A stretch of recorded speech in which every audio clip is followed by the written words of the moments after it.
it's right there. Last name over there and the open top there too.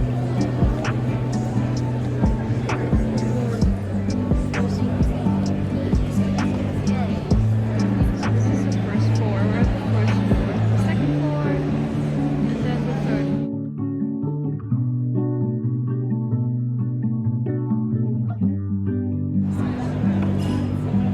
Yeah. You guys call it earth basis or ice? What do you call it? I think it's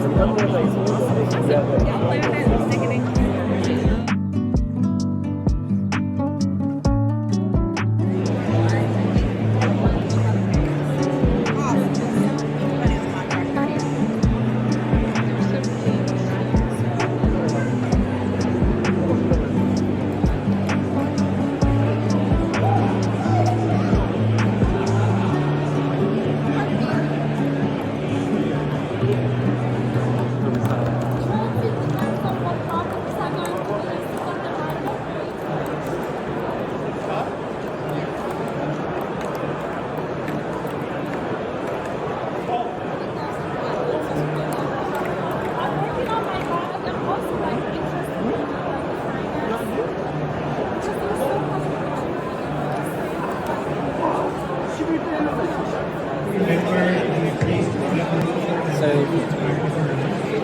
basically, it starts with emotion. So basically like Robin Hood, but for Gen Z. I mean, anything. Like any idea. That I'll be learning about that particular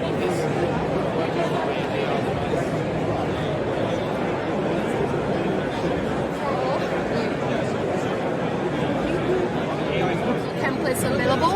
That's something that Apple and Google, Android, they wouldn't do. For independence to stroke and brain injury patients Oh, okay. using what we call neurointegrative wearables. still right now. Like I'm just So neurointegrative wearables right now, I would like make a is best something that shows you the entire picture of what's happening in the brain and what's happening in the muscle. Director of Founder Institute. If you don't know what it is, sometimes I don't know what it is. It is a global accelerator for pre-seed startups. Let's see. I am a geneticist by education. I moved over to management consulting for Fortune 500 companies. At some point in time, I got tricked into being in startups. I really did get tricked. And now I'm on the other side, investing and helping founders. One of the things that I'm doing right now is I am at the intersection between behavioral psychology and physiology, and what that looks like when you smash those things together and apply that to industry agnostic businesses and how you would help them grow. We are literally barely scratching the surface on that, and so that's something that I really want to help founders with. One, get your house in order. Your pitch deck, your data room, your newsletter. The smoother those things are right now, the few less things that you'll have to worry about in the future. And trust me, even these little things, these like micro frustrations, they add up. The other thing is, So if you have your own startup, right?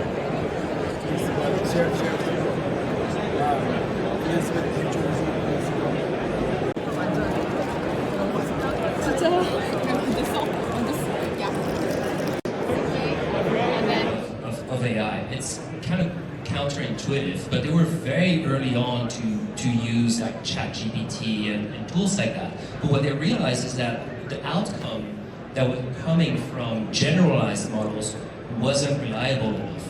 And so that created room for a specialized company like ours to exist. And so we had to understand, okay, what is the workflow of an attorney? What do they need not only to be able to cite proper cases that exist, that are not hallucinated cases, but that is just the beginning. You also need to know whether those cases are still good law. Just because it was a decision that a court made 20 years ago doesn't mean that it's good law today. So solving the problem of hallucination is not just retrieving information correctly, but being able to cite what is proper law. So that's why we built the first AI citator, for example. Attorneys also needed to figure out, okay, well, some law is not settled law. There are still debates at courts that are ongoing. So we needed to invent what we call a confidence indicator, where the AI system would tell you, okay, you know, I'm really confident about this because it's settled by multiple independent sources, or no, this is not settled law. And so all of those tools.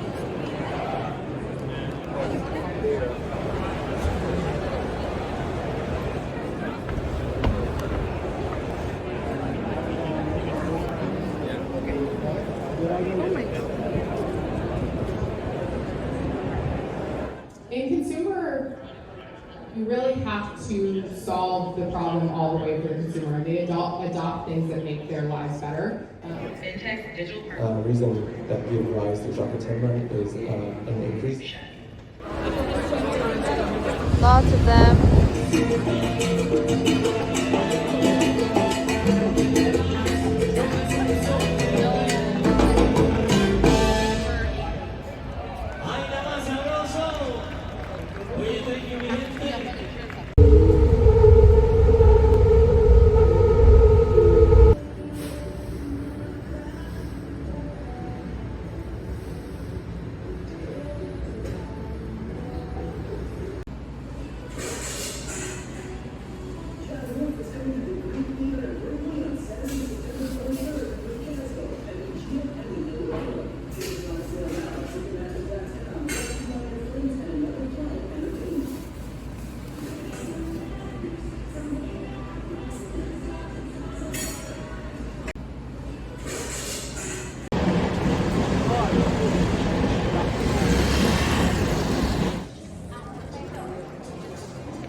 Kick off our discussion. Have a great day, everyone.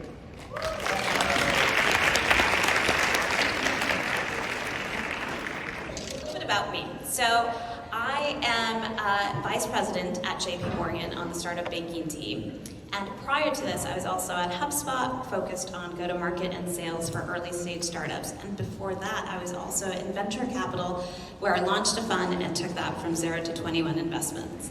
Now, for today's panel, I really wanted to focus on talking about those things that we don't always get a chance to talk about, which are around leadership, setbacks, and also imposter syndrome. And so, at 11, and I actually took my mother's college programming course. Companies were happening, right? You got Instacart that was doing really well, and then everyone could go raise a ton of money because there was a big behemoth there that had made money. So there was like, if you were in New York City in an apartment, literally every day you're getting a postcard, another 15-minute delivery company, another 50. I mean, yeah, you can go raise that, but most of them aren't around because it also like requires you to now go use that money, get a bunch of growth, and like now you're going after. So that's why I'm saying make sure your fundamental business kind of works, and then yeah. And if you're unfortunately on AI, if like your competitive edge depends on how much GPUs you have, like that's going to be a hard sell, right? Versus if you can actually have like a breakthrough that says we don't need X, Y, and Z, and money is not going to be the only way we win. You guys see this as a linear relationship, you know, more of a pyramid relationship, or a circular relationship? It's really.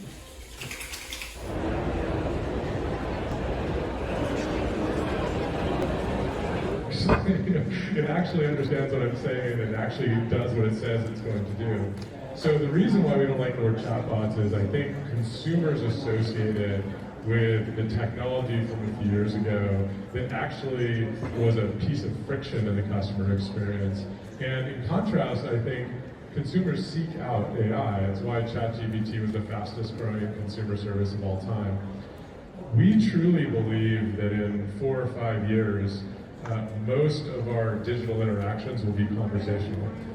Put simply, I think for most companies, you'll put as much care and attention into building your AI agent as you do your website or your mobile app. I'm sitting in the corner. A little bit less letter-centric and more traction-centric. What I mean by that is our typical Series A will have anywhere from $500,000, $5 million in ARR. We've run into companies that even raise $1 million. I'm an AI product lead at Google. I was essentially doing AI before it was cool. When I started my career, I was working for Google. I was building speech recognizers, And, you know, people didn't really understand what that meant. All the way to today, everyone is talking about agents and building these sort of experiences and products. Throughout my career, I was interviewing a lot of people, and I realized it's tough to pass these interviews. So because of this, someone's laughing. So because of it, I started an academy, and I started teaching people about AI and product management. It's actually a very interesting marketing technique, because he says AI agent sucks, ask me why at the bottom. So it was super good. But it's funny because I was walking in and I saw it, I'm like, oh god, okay. Use spatula or are you waiting? Or if you need to use spatula is this way to your left. Just in case. People, you're all good. We do recommend picking up an extra. Oh, they might have. Wait, do they only have this? I think so.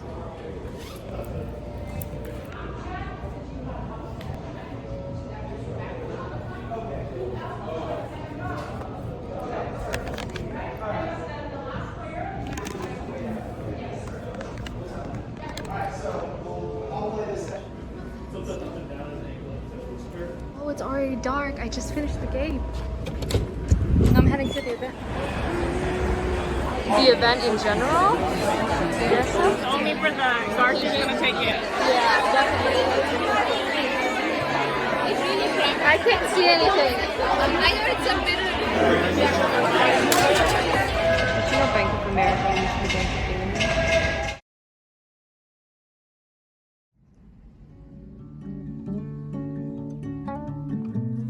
I'm just gonna keep it simple with like...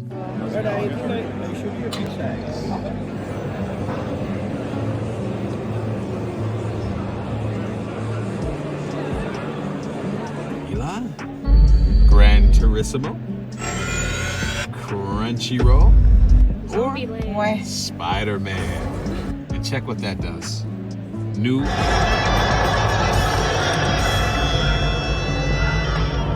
Opening up, you're actually educating a whole community, an army of experts who would jump on this problem and solve the problem. And I'd rather live in that world where if something bad happens, we actually have the ability to just jump on the problem and solve the problem. In the media, but just walking away from the project can be a strong enough signal that something is going wrong. Absolutely, yeah.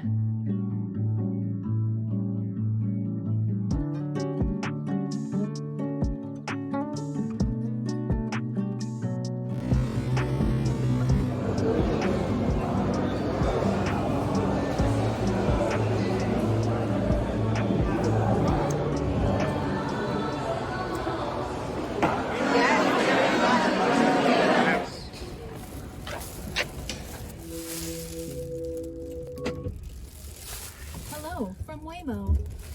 As we get going, just give us 1 minute to cover a few riding tips. This experience may feel futuristic, but the need to buckle up is the same as always. And I'm going to buckle up to fasten, please. If you travel with little ones, information. We'll do all the driving, so please don't touch the steering wheel or pedals during your ride. We may use interior cameras to check on riders, improve our products, and more.